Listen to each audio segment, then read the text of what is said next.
1987 ജനുവരി 11 വൈകുന്നേരം 6 മണി കൊല്ലം ജില്ലയിലെ വെളിയം എന്ന് പറയുന്ന പ്രദേശത്തുള്ള പടിഞ്ഞാറ്റിൻകര എന്ന് പറയുന്ന ഗ്രാമം കോടിയാട്ട് വീട്ടിൽ മോഹനൻ എന്ന് പറയുന്നയാള് തൻ്റെ സഹോദരി ഭർത്താവായ ചന്ദ്രശേഖരൻ പിള്ളയെ ആക്രമിച്ചു എന്നുള്ള ഒരു വാർത്തയാണ് ആ ഒരു സന്ധ്യാനേരത്തെ ഗ്രാമങ്ങളിലെല്ലാം പരന്നത്. കേട്ടവർ നേരെ ചന്ദ്രശേഖരൻ്റെ വീട്ടിലേക്ക് പോകുന്നു. അതിനിടയിൽ എന്ന് പറഞ്ഞ ആരോ പറഞ്ഞു കത്തി കൊണ്ടാണ് ആക്രമിച്ചിരിക്കുന്നത്, അതായത് കത്തിക്കുത്തേറ്റ പാടുണ്ട്. പെട്ടെന്ന് തന്നെ ഒരു വണ്ടി വിളിക്കുകയാണ്. ഇന്നത്തെ പോലെ സൗകര്യങ്ങളൊന്നുമില്ല, അതായത് 1-2 വീടുകളിൽ മാത്രമാണ് ജീപ്പുള്ളത്. അങ്ങനെ ഒരു വീട്ടിൽ പോയി പറയുകയും ഫോണോ കാര്യങ്ങളോ ഒന്നുമില്ലല്ലോ. നേരെ എന്ന് പറഞ്ഞു കഴിഞ്ഞാൽ ജീപ്പ് വരുന്നു. ആ ജീപ്പിൽ കയറ്റിയിട്ട് നേരെ കൊല്ലത്തുള്ള ഒരു ആശുപത്രിയിലേക്ക് കൊണ്ടുപോവുകയാണ്. ആശുപത്രിയിൽ എത്തുമ്പോൾ തന്നെ ചന്ദ്രശേഖരൻ പിള്ള മരിക്കുകയും ചെയ്തു. മോഹനൻ പിള്ള എന്ന് എവിടെയെന്ന് എല്ലാവരുടെയും ചോദ്യത്തിന് ആർക്കും ഒരു മറുപടിയില്ല. കാരണം എന്താണെന്ന് വെച്ച് കഴിഞ്ഞാൽ ഈ സംഭവം കണ്ടിരിക്കുന്നത് മോഹനൻ പിള്ളയുടെ സഹോദരി തന്നെയാണ്. സഹോദരി പറഞ്ഞു പിന്നീട് ഞാൻ ജ്യേഷ്ഠനെ കണ്ടിട്ടില്ല. അങ്ങനെ മോഹനൻ പിള്ളയെ അന്വേഷിച്ച് നാട്ടുകാർ പരക്കം പായുന്നു. ഇതിനിടയിൽ ആരോ പോലീസിൽ വിവരം നൽകി, അതായത് ഇതുപോലെയൊരു കൊലപാതകം നടന്നിട്ടുണ്ട്. പോലീസ് നേരെ സംഭവ സ്ഥലത്തേക്ക് വരുന്നു. അവിടെ നിന്നും നേരെ ആശുപത്രിയിലേക്ക് വരുന്നു. അങ്ങനെ ആശുപത്രിയിലെത്തി ഇൻക്വസ്റ്റും കാര്യങ്ങളൊക്കെ തയ്യാറാക്കി. വയറ്റിലാണ് കുത്തേറ്റിരിക്കുന്നത്. അങ്ങനെ ഒരു 3-4 കുത്തേറ്റിട്ടുണ്ട്. ഇൻക്വസ്റ്റും കാര്യങ്ങളൊക്കെ തയ്യാറാക്കി. പിറ്റേന്ന് രാവിലെയാണ് പോസ്റ്റ്മോർട്ടത്തിന് ശേഷം രാവിലെ തന്നെ ബോഡി ബന്ധുക്കൾക്ക് വിട്ടുകൊടുക്കുകയും ചെയ്തു. അതിനടുത്തുള്ള കാട് പിടിച്ച പ്രദേശങ്ങളിലും അതുപോലെ തോട്ടങ്ങളിലും വയലുകളിലും എല്ലാവരും ചേർന്ന്, നാട്ടുകാരും പോലീസുകാരും എല്ലാവരും ചേർന്ന് മോഹനൻ പിള്ളയെ അന്വേഷിച്ചെങ്കിലും യാതൊരുവിധ തെളിവും അവശേഷിപ്പിക്കാതെ അയാൾ അവിടുന്ന് രക്ഷപ്പെട്ടു എന്നുള്ളതാണ്. ചന്ദ്രശേഖരൻ പിള്ളയുടെ ശവസംസ്കാരം നടന്നു. ഒരാഴ്ച കഴിഞ്ഞു, ഒരു മാസം കഴിഞ്ഞു, ഒരു വർഷം കഴിഞ്ഞു, എന്തിനധികം പറയുന്നു 39 വർഷം കഴിഞ്ഞിരിക്കുന്നു. ഇപ്പോഴും 39ാമത്തെ വർഷം പുതിയതായി വന്ന കൊല്ലം പോലീസ് മേധാവി പഴയ കേസുകളൊക്കെ ഇങ്ങനെ പരിശോധിക്കുകയാണ്. അപ്പോഴാണ് 1987 ജനുവരി 11 തങ്ങളെ കബളിപ്പിച്ചു പോയ മോഹനൻ പിള്ള എവിടെയെങ്കിലും ജീവിച്ചിരിപ്പുണ്ടാകും. അതുമാത്രവുമല്ല, അന്ന് അയാൾക്ക് 25 വയസ്സാണ് അയാൾ ഈ കൃത്യം ചെയ്തു പോകുമ്പോൾ. അതുകൊണ്ട് തന്നെ എന്ന് പറഞ്ഞ രൂപത്തിലൊക്കെ ഒരുപാട് മാറ്റങ്ങൾ വന്നിട്ടുണ്ടാകും. ഇന്ന് 64 വയസ്സോളമായിട്ടുണ്ട് പ്രായം. ആ പ്രായത്തിലുള്ള മനുഷ്യനെ കണ്ടുപിടിക്കാനുള്ള സാങ്കേതിക വിദ്യകളൊക്കെ ഉണ്ട്. അതുകൊണ്ട് തന്നെ പഴയ കേസുകളൊക്കെ ഒന്നും കൂടി അന്വേഷിക്കണം. അതിനു വേണ്ടിയിട്ട് പ്രത്യേക അന്വേഷണ സംഘത്തെയൊക്കെ രൂപീകരിച്ചിട്ടുണ്ട്. അതായത് യുവന്മാരൊന്നും പറഞ്ഞ കേരളം വിട്ടു പോയിട്ടുണ്ടാവില്ല, അതായത് കേരളം വിട്ടു പോയിട്ട് പിന്നീട് തിരിച്ചു വന്നിട്ടുണ്ടാകും എന്നുള്ള കാര്യങ്ങളൊക്കെ പോലീസ് മേധാവിക്ക് ഏകദേശം മനസ്സിലായി. അങ്ങനെ അന്വേഷണ സംഘം ഇങ്ങനെ ചെറുങ്ങനെ അന്വേഷണമൊക്കെ നടത്താൻ തുടങ്ങി. ഈ വെളിയത്തിനടുത്തുള്ള പടിഞ്ഞാറ്റിൻകര എന്ന് പറയുന്ന ഗ്രാമത്തിൽ പോയി. ഗ്രാമമൊക്കെ ഇന്ന് മാറിയിരിക്കുന്നു, ഇന്ന് ടൗണായിരിക്കുകയാണ്. അവിടെയുള്ള കടകളിലും അവിടെ ഇവിടെയൊക്കെ പോയിട്ട് ഇങ്ങനെ അന്വേഷണം നടത്താൻ തുടങ്ങി. അപ്പോഴാണ് ചില സൂചനകൾ ലഭിക്കാൻ തുടങ്ങിയത്. അതായത് ചായ കുടിക്കാൻ വന്ന ഒരാൾ പറഞ്ഞു, ആരോ ഒരാൾ നമ്മുടെ മോഹനൻ പിള്ളയെ ഇതിനിടെ കണ്ടു എന്ന് പറയുന്നുണ്ട്. എവിടെ വെച്ചാണ് കണ്ടത്? അതായത് മെഡിക്കൽ കോളേജിൽ എവിടെയാണ് വെച്ച് കണ്ടത്, കോട്ടയം മെഡിക്കൽ കോളേജിലാണെന്നാണ് തോന്നുന്നത് എന്നുള്ളൊരു വിവരം പോലീസിൻ്റെ ചെവിയിലെത്തുന്നു. അതായത് ഈ മോഹനൻ പിള്ള അവിടെ നിന്നും എങ്ങോട്ടാണ് പോയത് ഇതുവരെ ഒരു വിവരവുമില്ല. പക്ഷെ ഇപ്പോഴൊരാൾ പറയുന്നത് എന്താണെന്ന് വെച്ച് കഴിഞ്ഞാൽ കോട്ടയം മെഡിക്കൽ കോളേജിൽ കണ്ടിട്ടുണ്ട്. അങ്ങനെ പോലീസ് ആ ഒരു ഏരിയയിലൊക്കെ ഇങ്ങനെ പോയി പരിശോധന നടത്തി. അതുപോലെ തന്നെ കണ്ടയാൾ ആരാണ് എന്നുള്ള ഒരു അന്വേഷണം നടത്തിയപ്പോൾ കണ്ടയാളെ പറ്റിയിട്ട് കൃത്യമായിട്ടുള്ളൊരു വിവരവുമില്ല. ആ ഒരു വഴിക്കും പോലീസ് അന്വേഷിക്കുന്നുണ്ട്. ഏതായാലും അടുത്തുള്ള കള്ളിഷാപ്പിലും അവിടെയൊക്കെ എന്ന് പറഞ്ഞ് അന്വേഷിക്കുമ്പോഴേ ഒരാൾ പറഞ്ഞു, നിങ്ങൾ പറയുന്ന ആളാണോന്ന് അറിയില്ല, പോലീസിനെ ഒരിക്കൽ വെല്ലുവിളിക്കുന്നതൊക്കെ കണ്ടിട്ടുണ്ട് ഇവിടെ കിടന്ന്.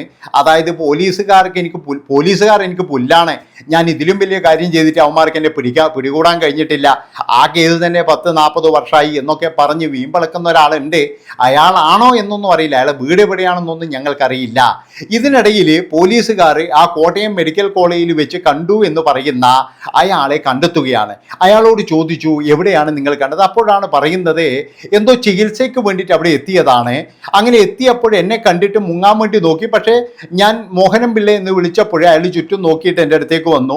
പിന്നീട് എന്തൊക്കെയുണ്ട് വിശേഷങ്ങൾ എന്നൊക്കെ ചോദിച്ചു. അപ്പോഴാണ് ഇയാളോട് ഞാൻ പഴയ കേസൊക്കെ എന്തായി എന്ന് ചോദിച്ചപ്പോഴേ അയാൾ പറയുന്നത് അതാ അന്നേ തീർന്നതാണ്, അതിൻ്റെ ചിട്ടിയൊക്കെ കഴിഞ്ഞതാണ്, ഞാനിപ്പോൾ അങ്ങോട്ട് വരാറില്ല എന്ന് പറയുകയോ ഇയാൾക്ക് കൃത്യമായിട്ട് അറിയില്ല അറിയില്ലായിരുന്നു. ഈ കണ്ടാൾക്കറിയില്ല ഈ കേസും കാര്യങ്ങളൊക്കെ ഇങ്ങനെ ഗുരുതരമായ കേസാണ്. കാരണം അയാളൊക്കെ അന്ന് ചെറിയ പ്രായം മാത്രമേ ഉള്ളൂ. ഏതായാലും ആ ഒരു സംഭവം പിന്നീട് എന്ന് പറഞ്ഞാൽ നാട്ടിൽ പല ആൾക്കാരോടും പറയുന്നുണ്ട്. പിന്നെ ഇതിൻ്റെ പുറകെ ഇപ്പോൾ ആരാണ് പോകുന്നത്? അതുമാത്രവുമല്ല, അന്നുള്ള ആ ഒരു യുവാക്കളൊക്കെ എന്ന് പറഞ്ഞാൽ ഇപ്പോൾ വയസ്സന്മാരായി. അതുകൊണ്ട് തന്നെ ഇതിൻ്റെ പുറകെ പോകാനൊന്നും ആരുമില്ല. അയാൾ എവിടെയെങ്കിലും ജീവിക്കട്ടെ എന്നുള്ള തരത്തിലായി നാട്ടുകാർ. അങ്ങനെയാണ് പോലീസുകാർ അന്വേഷിച്ച് വരുമ്പോഴാണ് ചില ആൾക്കാർ ഇതൊക്കെ പറയാൻ തുടങ്ങിയത്. ഏതായാലും കോട്ടയം മെഡിക്കൽ കോളേജിൽ അന്വേഷിച്ചപ്പോഴേ മോഹനം പിള്ള എന്ന് പറയുന്ന പേരിൽ അവിടെ ആരും ചികിത്സ തേടിയിട്ടില്ല ഈ അടുത്ത കാലത്തൊന്നും. പിന്നെ പല മോഹനം പിള്ളയുണ്ട്, അവർക്കൊക്കെ എന്ന് പറഞ്ഞു കഴിഞ്ഞാൽ 40 വയസ്സും 35 വയസ്സ് അങ്ങനെയുള്ള പ്രായമാണ്. ഈ പറയുന്ന 64 വയസ്സോ 65 വയസ്സുള്ള ഒരാൾ പോലും അവിടെ ചികിത്സയിൽ എത്തിയിട്ടില്ല എന്ന് പറയുന്നു. പോലീസ് വീണ്ടും ആ കള്ളിഷാപ്പ് കേന്ദ്രീകരിച്ച് തന്നെ അന്വേഷണം നടത്തുകയാണ്. അവിടെ അന്വേഷിച്ചപ്പോഴേ അയാളുടെ പേര് മോഹനം പിള്ള എന്നല്ല, അയാളുടെ പേര് രാജൻ എന്നാണെന്ന് ഒരാൾ പറയുന്നു. കാരണം എന്താണെന്ന് ചോദിച്ചു കഴിഞ്ഞാൽ ഒരു പ്രാവശ്യം ഞാൻ അയാളെ പരിചയപ്പെട്ടിട്ടുണ്ട്. രാജനാണ് പേര് എന്ന് പറയുകയും ഇവിടെ ഏതോ ഒരു തോട്ടത്തിലാണ് അയാൾ ജോലി ചെയ്യുന്നത് എന്ന് മാത്രമാണ് എന്നോട് പറയുന്നത്.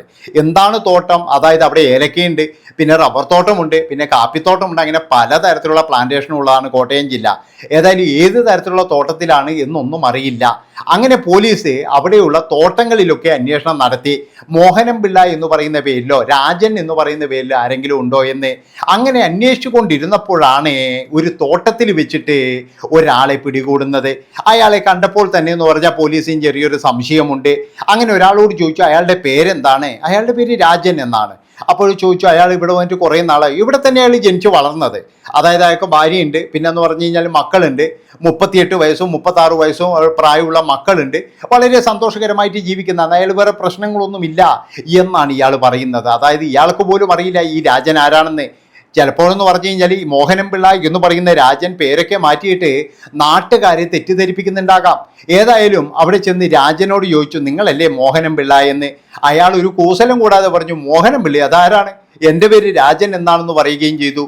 ഏതായാലും പോലീസിന് കൃത്യമായിട്ട് മനസ്സിലായി. കാരണം എന്താ, ഇന്നത്തെ സാങ്കേതിക വിദ്യയൊക്കെ ഉപയോഗിച്ച് പോലീസിൻ്റെ കയ്യിൽ കുറച്ച് ഫോട്ടോസും കാര്യങ്ങളൊക്കെ ഉണ്ട്.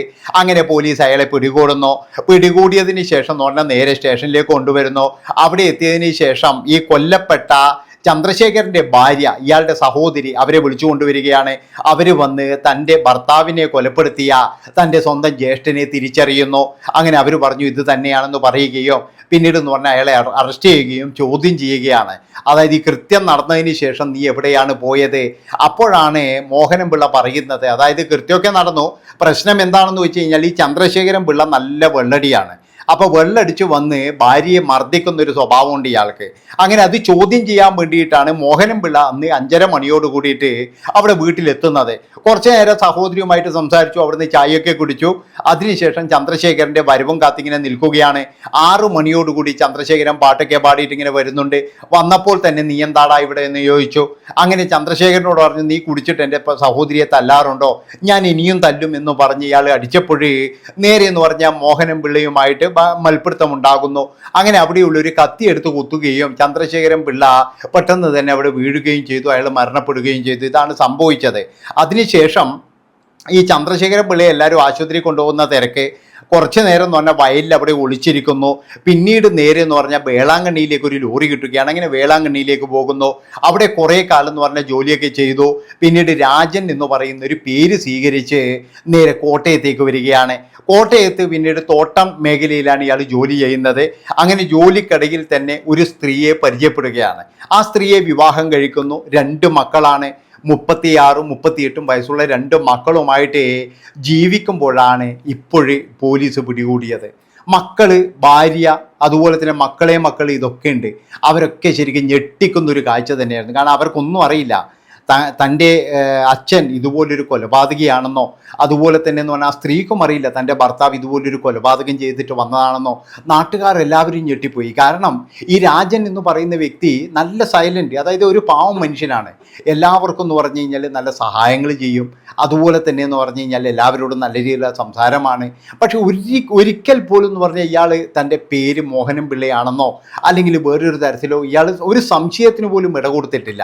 അതുകൊണ്ട് തന്നെ എന്ന് പറഞ്ഞു കഴിഞ്ഞാൽ ഇത്രയും അടുത്ത് ഇയാൾ ഉണ്ടായിട്ടും ഈ 34 വർഷത്തോളം, അതായത് ഈ 39 വർഷത്തോളം പോലീസിനെ വട്ടം ചുറ്റിച്ചിട്ടും ഇയാളെ പിടികൂടാൻ സാധിക്കാത്തത് എന്നുള്ളതാണ്. അതുമാത്രവുമല്ല, അന്നത്തെ ആ ഒരു പോലീസ് സംവിധാനത്തിൻ്റെ പിഴവുണ്ട്. അതായത് അന്നൊക്കെ എന്ന് പറഞ്ഞു കഴിഞ്ഞാൽ ഒന്നാമത് കേസ് അന്വേഷിക്കാൻ അധികം പോലീസുകാരുണ്ടാവില്ല, അതുപോലെ തന്നെ വാഹന സൗകര്യങ്ങളില്ല. പലപ്പോഴും എന്ന് പറഞ്ഞാൽ നമുക്ക് എല്ലാവർക്കും അറിയുന്ന കാര്യമാണ്. ഇന്നിപ്പോൾ അതല്ല. ഇന്നൊരു പ്രതി ഉണ്ടെങ്കിൽ എന്ന് പറഞ്ഞാൽ അയാളുടെ ഫോട്ടോ എല്ലാ സ്ഥലത്തും ഉണ്ടാകും, എല്ലാവരുടെ കയ്യിലും മൊബൈൽ ഉണ്ടാകും. ഏത് നാട്ടിൽ ചെന്ന് കഴിഞ്ഞാലും ആ ഒരു നാട്ടിൽ എങ്ങനെ കഴിച്ചാലും എങ്ങനെ ഒളിവിൽ താമസിച്ച് കഴിഞ്ഞാലും മൊബൈലിൽ ഫോട്ടോ എങ്ങനെയായാലും വരും. ആ ഫോട്ടോ കണ്ടിട്ടെങ്കിലും ആരെങ്കിലും തിരിച്ചറിയും. അതായത് വെളിയിൽ എങ്ങനെയെങ്കിലും ഇറങ്ങുമല്ലോ, എന്തെങ്കിലും സാധനം വാങ്ങിക്കാനെങ്കിലും. പക്ഷെ പണ്ട് കാലത്തുള്ള ഒരു പ്രശ്നമായിരുന്നു ഇത്. ഏതായാലും ഇപ്പോഴും മോഹനം പിള്ളയെ റിമാൻഡ് ചെയ്തിരിക്കുകയാണ്. ഇനി അയാളുടെ ശിക്ഷയും കാര്യങ്ങളൊക്കെ എന്താണെന്ന് അറിയണം. പിന്നെ വേറൊരു കാര്യം എന്ന് പറഞ്ഞു കഴിഞ്ഞാൽ മോഹനം പിള്ളയ്ക്ക് കിട്ടിയ ശിക്ഷ, ഏറ്റവും വലിയ ശിക്ഷ, അയാൾ ഈ ഒളിവിൽ ഭയന്നുകൊണ്ട് നാളെ പിടിയിലാകുമോ എന്നുള്ളൊരു ഭയമുണ്ടല്ലോ, ആ ഭയം തന്നെയാണ് അയാൾക്ക് കിട്ടിയ ഏറ്റവും കൂടുതലുള്ള ശിക്ഷ എന്നേ ഞാൻ പറയുള്ളൂ. ബന്ധുക്കളുമായിട്ടോ അല്ലെങ്കിൽ മറ്റുള്ളവരുമായിട്ടോ യാതൊരു ബന്ധവുമില്ലാതെ ഏതോ ഒരു നാട്ടിൽ അയാൾ ഒറ്റപ്പെട്ട് ജീവിക്കേണ്ട ഒരു അവസ്ഥ. ഇനി ഏതായാലും എന്ന് പറഞ്ഞു കഴിഞ്ഞാൽ ഇനി എന്ത് ശിക്ഷ കിട്ടിക്കഴിഞ്ഞാലും അയാൾക്ക് ഈ പണിയൊന്നും എടുക്കാൻ കഴിയാത്ത ഒരു കാലത്ത് ജയിലിൽ നല്ല സുഖമായിരിക്കും എന്നാണ് എനിക്ക് തോന്നുന്നത്.